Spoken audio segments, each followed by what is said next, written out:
Добро утро, дами и господа, ladies and gentlemen, good morning. Благодаря ви, че сте днес тук.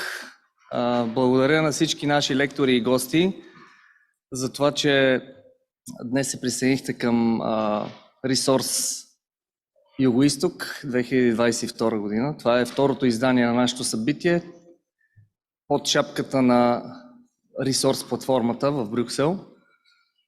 Целта на това събитие е да подпомогнем корпоративното снабдяване с възобновяема енергия. Както знаете, това е една много важна тема, както за България, така и за целия Европейски съюз, за всички страни от региона, защото това събитие е насочено не само за нашата страна, а за колеги от Румъния, Турция, Гърция.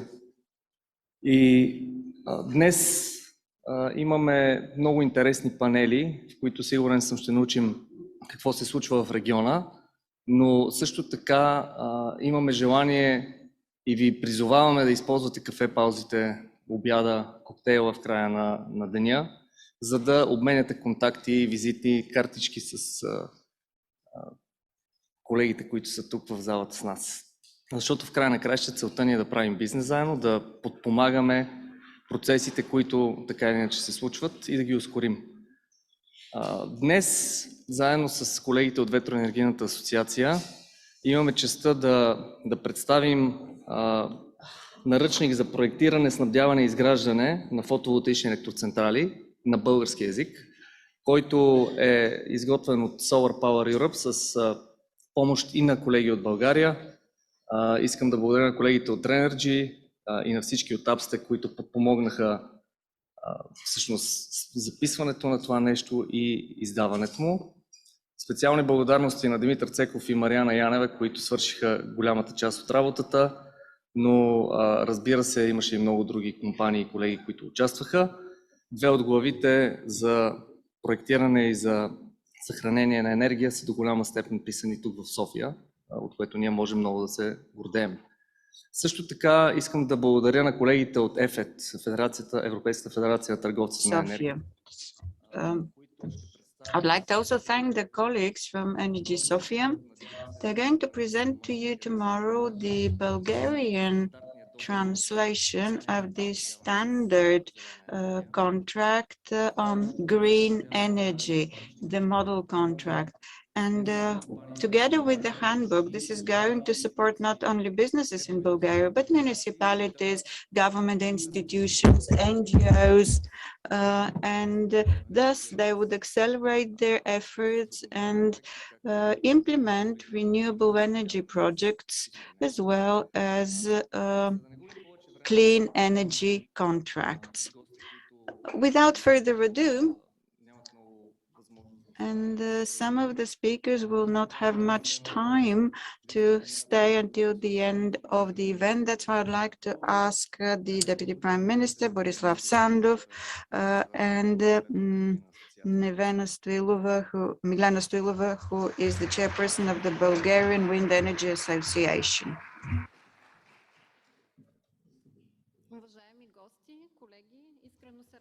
Dear guests, colleagues, it's a pleasure to welcome you to this event. There are many new faces among us, and this is yet another confirmation that this topic is so important.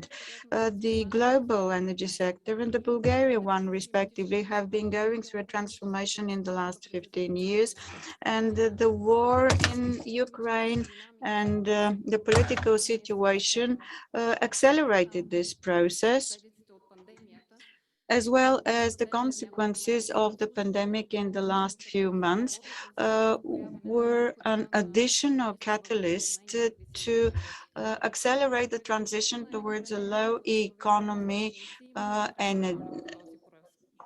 energy economy. And of course, renewable energy has to play a key role in this process. The renewable energy helps achieve the decarbonization goals and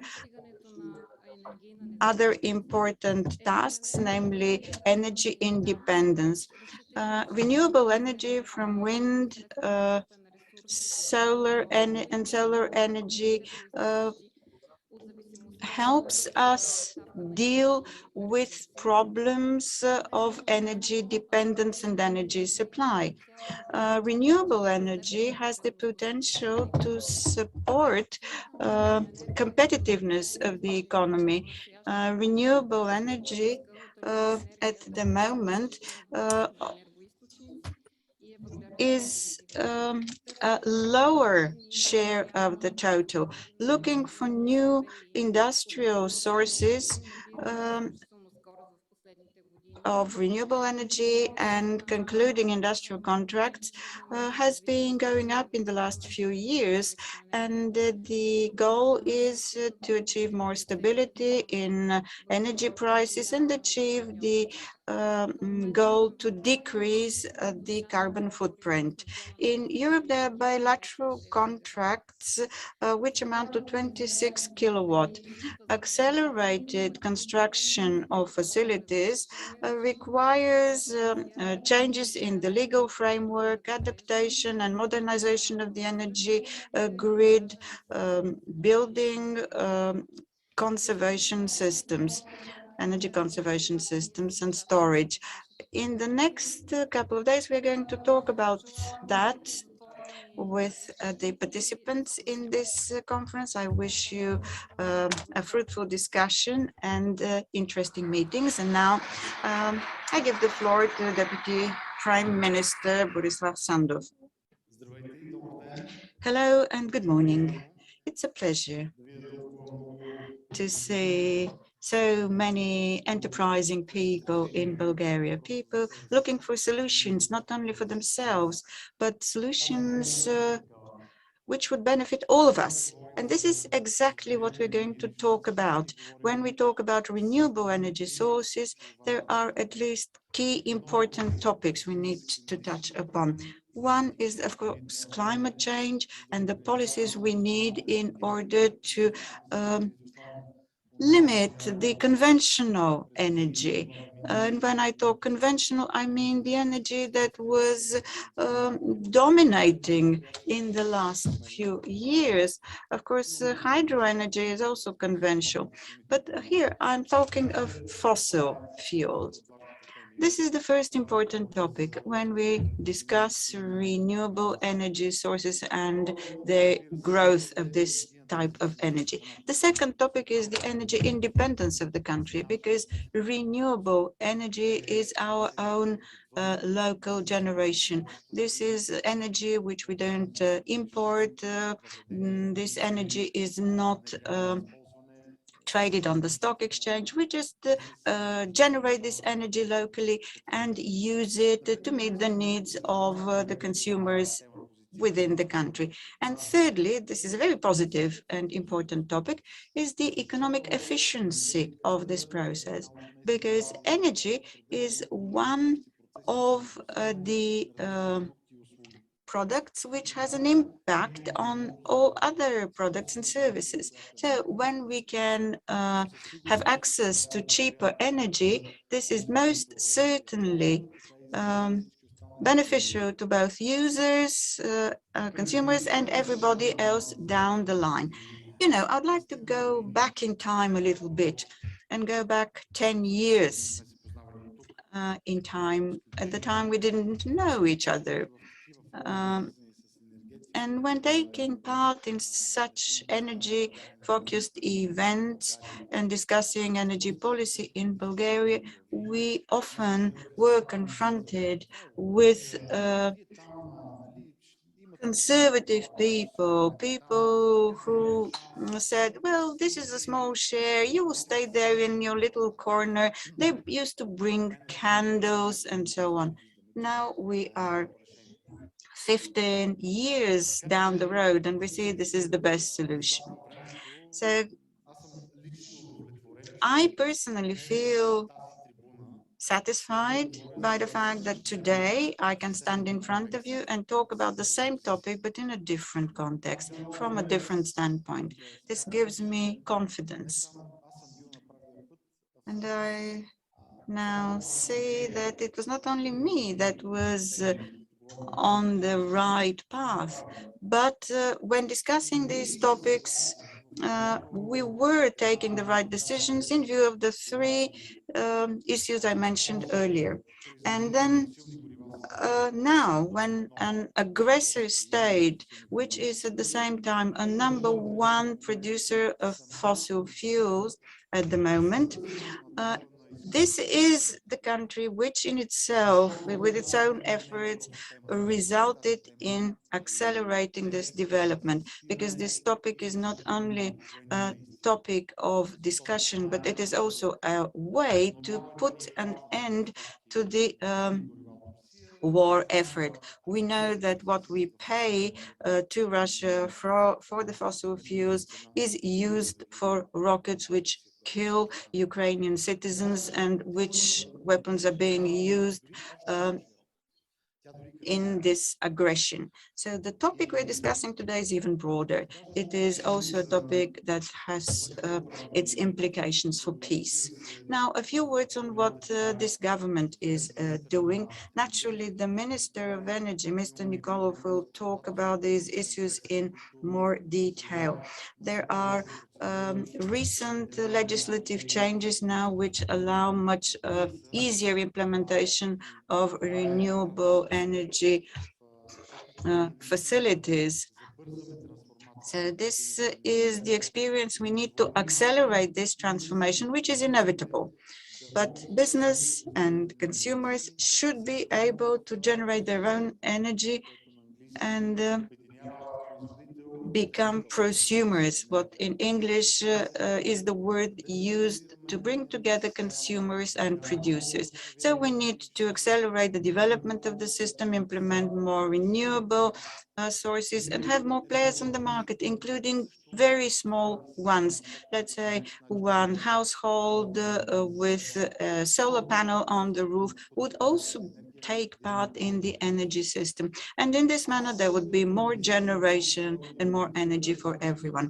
As a Minister of the Environment and Water, I realized that I am somewhat of an obstacle for this process. Because of restrictive regimes and the propaganda over the years, there were a lot of restrictions concerning the locations where large renewable generation could be installed. There were restrictions concerning farmland. There were different restricting criteria, floating facilities are still not there. There are restrictions concerning wind generators and so on. We're only mentioning some, and then Natura 2000 are the areas, there's places which are very rich in terms of biodiversity, but then we have to think of energy generation there as well, and that's why I'm changing my hat now. What we are doing now is trying to avoid a conflict in this field. We want to have clear regulations in order to unleash possibilities and then create a clear legislative framework for those who need to benefit from the possibilities. And in the past, I used to be active with the Greens, and some were active, within the Greens, there were two trends, so to say. Some were more active in terms of Natura, others were more active in terms of green policies, but I would like to bring the two together, and I would like to make our contribution towards achieving that goal. And Repower EU shows the direction in which we need to go in order to focus new investment in renewable energy. Also, how to resolve the issue of Natura zones and protected areas. Clear framework and more rapid procedures. But the government systems, the red tape likes to create more procedures. This is a way to create even more red tape and more bureaucracy and slow down the process. We still use paper copies for everything, but this is the digital age now, and the system needs to be refreshed, it needs to be modernized, starting with the digitalization of all processes, reviewing all procedures, and setting up clear rules. And if there is a potential to create conflict, you should focus there, apart from other areas where there are no potential conflicts. So we need to deal with the obstacles. That's why we actively work towards regulating the use of groundwater and surface water. And in the next few years, we hopefully would be able to use more of the water reservoirs for photovoltaic facilities. Then we would like to launch the agro-photovoltaic facilities, because you can't say that you kill farming and you destroy the farmland if you put a photovoltaic facility on top of a field. And we can see sheep grazing happily under the photovoltaic facilities. You can also farm the land. But in Bulgaria, we still don't want to do that. In Bulgaria, however, we have a serious problem with the quality of soil and degradation of soil, and this is due to too much pesticides, no crop rotation, and so on. So the photovoltaic facilities would help in providing more moisture for these fields. So they are not a problem, but they're a solution to these areas. And the legislation would like to support the small generators and create cooperatives. So one should be able to put a photovoltaic facility on one's roof. A colleague of mine from the Greens, Ilyan Iliev is his name, he wanted to build a photovoltaic generator, and it took him 3 years to get all the permits to install the panels on his roof. And he compared it to the procedure you need to go through in order to build a nuclear power plant. Many of the requirements are identical for both, are the same for both. That is absurd.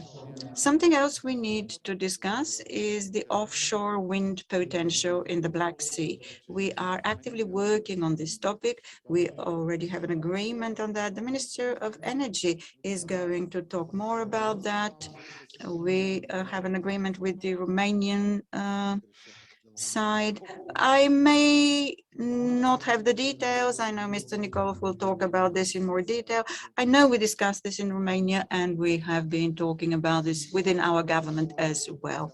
We need to have more geothermal energy potential unleashed in the Sofia Valley. There are a lot of thermal springs, and Sofia came into being because of these thermal springs. And here I'm not only talking of using the hot water, but we can also use it from in the scheme called 2.0 and support the Sofia district heating system, which is burdened with problems. So there are many other technological issues which could be resolved. This is the way to go. This is the market. These are the innovations that we need. I'd like to wish every success to this conference, and hopefully you will find not only good examples which you can draw on, but also establish fruitful contacts. Hopefully you will contribute to Bulgaria's energy independence and you yourselves becoming energy independent. Thank you.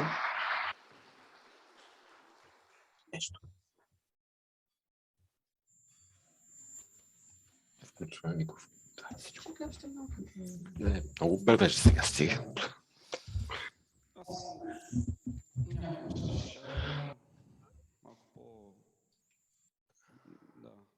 I just sketch out a few things and give you a few data. The electrical power system balance and sustainability are its key functions. And green versus brown, that's an old contradiction, but one cannot do without the other and won't be able to do anytime soon.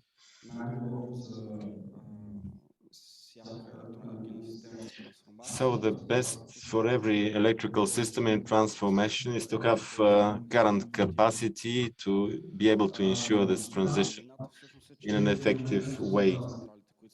Yes, if the fossil fuel power stations are taken out, not only in Bulgaria, but across Europe, the system, that will collapse the system. And something else that matters is that connected markets like the European ones, if Europe fails to implement a certain policy which is adequate and well planned, it will not take place in Bulgaria either. In a deficit region, the only place that keeps exporting is Bulgaria. So our system makes the way the system is, it makes the other neighboring countries dependent on Bulgaria. Even now, if there are projects which are up and running and they're 3 times the peak capacity of this country in the energy system operator, we don't have problem, but we don't have the next step. It's slow to take place. The application of these projects for a number of reasons has been slow.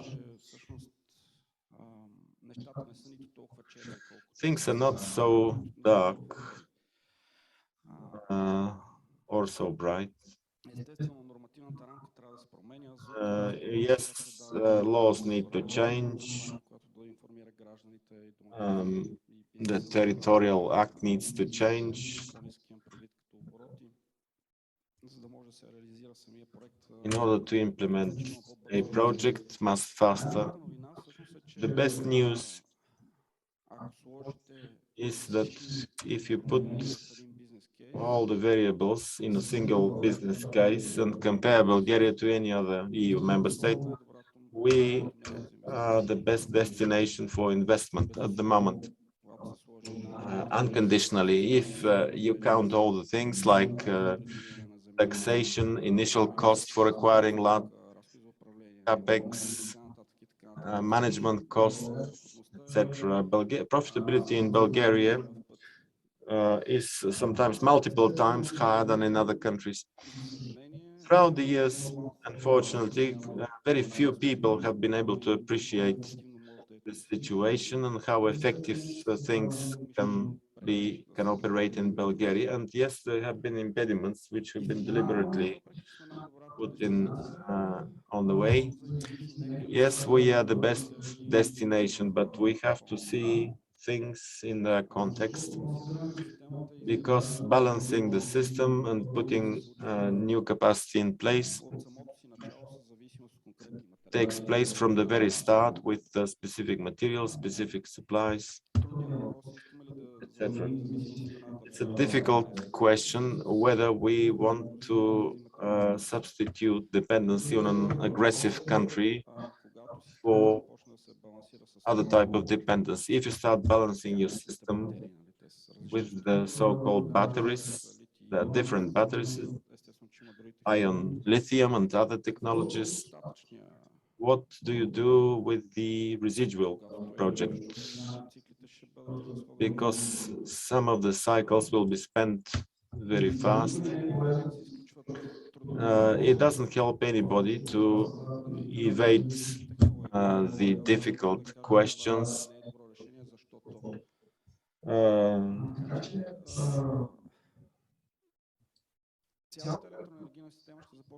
The whole electrical system will work much better if everybody works together. Decarbonization is not shutting down. These are not equivalent things, because this is what Europe has been doing for 5 years. Carbon emissions can be captured, can be used for a variety of things and materials. If you remove any kind of supply within a system, it leads to higher prices. It's not a surprise to anybody, and to deficit as well. When some countries in the EU have invest tens of millions or even billions in new nuclear facilities, I was surprised by this long argument whether nuclear energy is green or not. It doesn't emit anything, and they shut them down and they replace them with what? Electrical energy produced by natural gas. That wasn't very smart. And they became dependent on, on whom?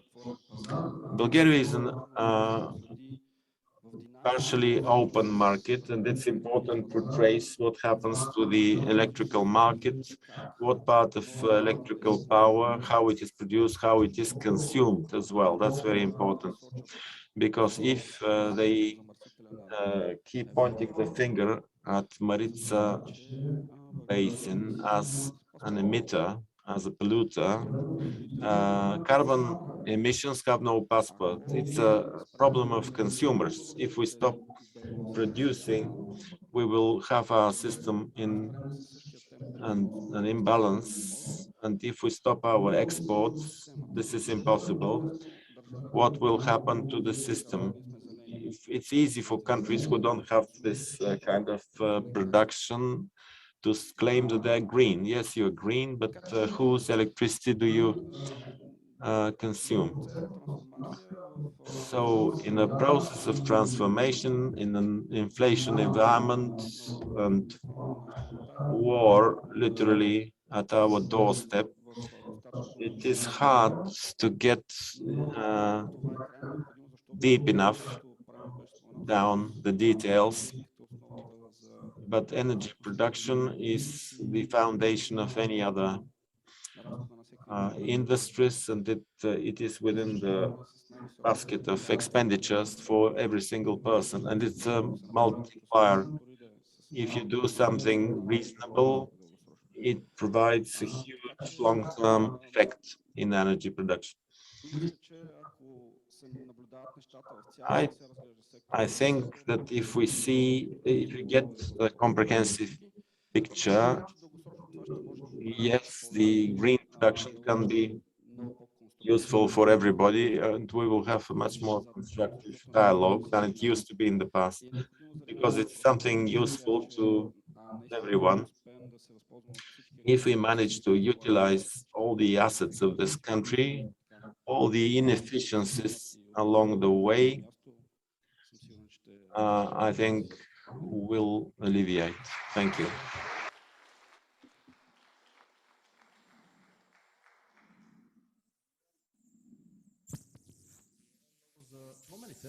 Thank you for your comments.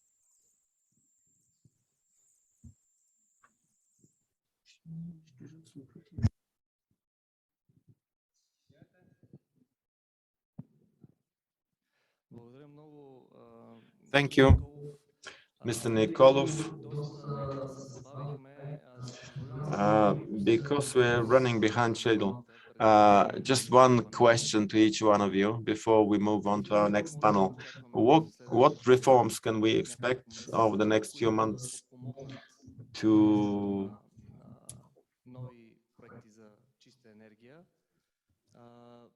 facilitate new projects, clean energy projects? What's going on in your ministries? Is there anything that we can contribute with?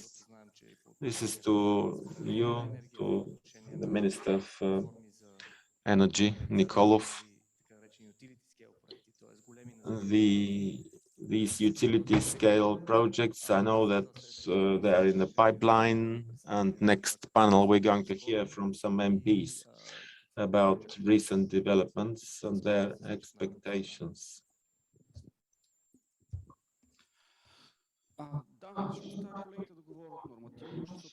Yes, I'll leave it to my colleagues when it comes to regulations. But in practical terms, what we're trying to do I think the next few weeks we'll see a real project. What we did is to identify the key issues for every household in order to that stand in the way of them embracing green energy. In Bulgaria, this is related to the sun. Unfortunately, it's impossible to invest.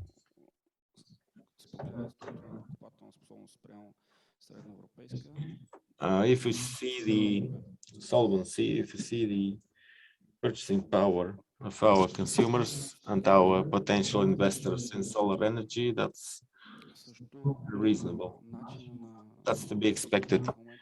But the way the market is being structured at the moment, the profitability of the residential segment is questionable because it's difficult to pay and profitability is suspicious. But